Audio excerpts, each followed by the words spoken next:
సరిగ్గా రెండేళ్ల కిందట ఇదే నవంబర్ నెల కామారెడ్డి సభలో కాంగ్రెస్ ఏం ప్రకటించింది?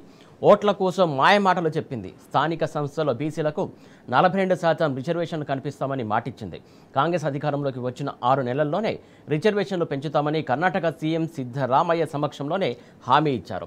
బీసీల అభివృద్ధికి ఏటా 20,000 కోట్ల చొప్పున 5 ఏళ్లలో 1,00,000 కోట్లు ఖర్చు చేస్తామని పెద్ద పెద్ద డైలాగులు కొట్టారు. ప్రతి జిల్లాకు బీసీ భవన్ అన్నారు. అర్హులైన బీసీలకు రుణాలు, ప్రతి మండలానికి బీసీ గురుకులం, ఇంకా చాలా గాలి మాటలు చెప్పారు. చివరికి ఏం చేశారు? హామీలన్నీ చెత్తపుట్టలో పడేశారు. ఆశగా ఎదురు చూసినటువంటి బీసీల నెత్తిన నీళ్లు జల్లారు. సరిగ్గా 2 ఏళ్ల తర్వాత ఇప్పుడు బీసీలకు వెన్నుపోటు పొడిచారు.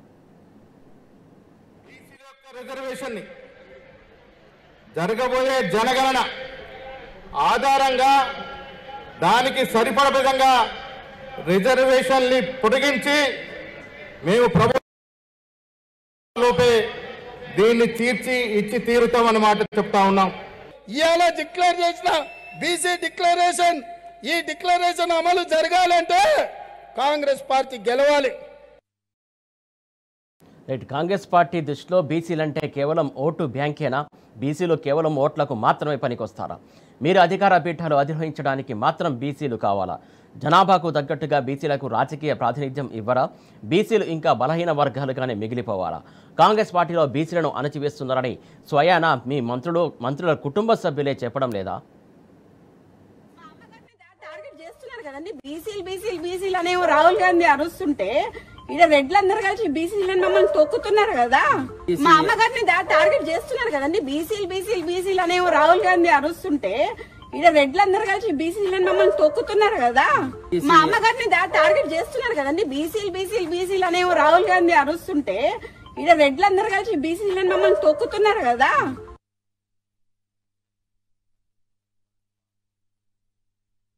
మా అమ్మగారిని టార్గెట్ చేస్తున్నారు కదండి. బీసీలు అనేమో రాహుల్ గాంధీ అరుస్తుంటే ఇక్కడ రెడ్లందరూ కలిసి బీసీలను మమ్మల్ని తొక్కుతున్నారు కదా.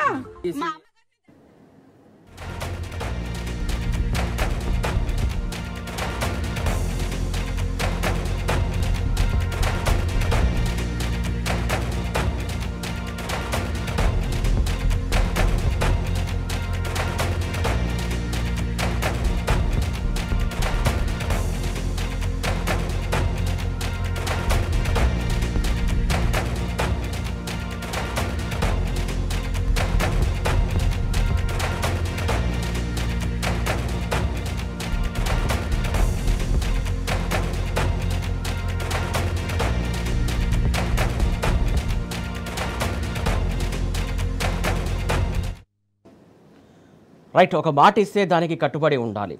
నెరవేర్చే దమ్ము లేకపోతే నోరు మూసుకొని ఉండాలి. అంతేగాని ఇంత ఘోరంగా మోసం చేయవచ్చా? మళ్ళీ పాత బీసీ రిజర్వేషన్లతోనే స్థానిక సంస్థల ఎన్నికలకు వెళ్తామంటే ఏంటర్థం? మరి ఇన్నాళ్ళు చెబుతూ వచ్చినటువంటి 42% కోటా ఏమైనట్టు? అంటే అన్ని తెలిసే మోసం చేశారా? నెపం కోటల మీదకి నెట్టి పబ్బం గడుపుకుంటున్నారా? బీసీలకు 42% రిజర్వేషన్ ఇచ్చిన తర్వాతే ఎన్నికలకు వెళ్తామన్న మాటలన్నీ గాల్లో కలిసినట్టేనా? బీసీలకు ఇంత అన్యాయం జరుగుతుంటే చూస్తూ ఊరుకోవాలా? పాత రిజర్వేషన్లతోనే ఎన్నికలకు వెళ్తామంటే బీసీల ఆగ్రహంతో రాష్ట్రం అగ్నిగుండంలా మారదా? అనంతరం జరిగే పరిణామాలకు కాంగ్రెస్ ప్రభుత్వం బాధ్యత వహిస్తుందా?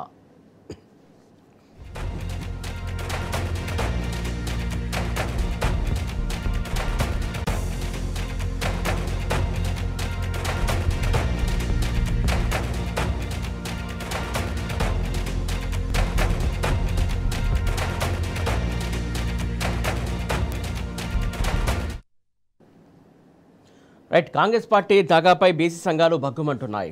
ఇక బీసీ డిక్లరేషన్ ప్రకటించి మోసం చేశారని నిప్పులు చెరుగుతున్నారు.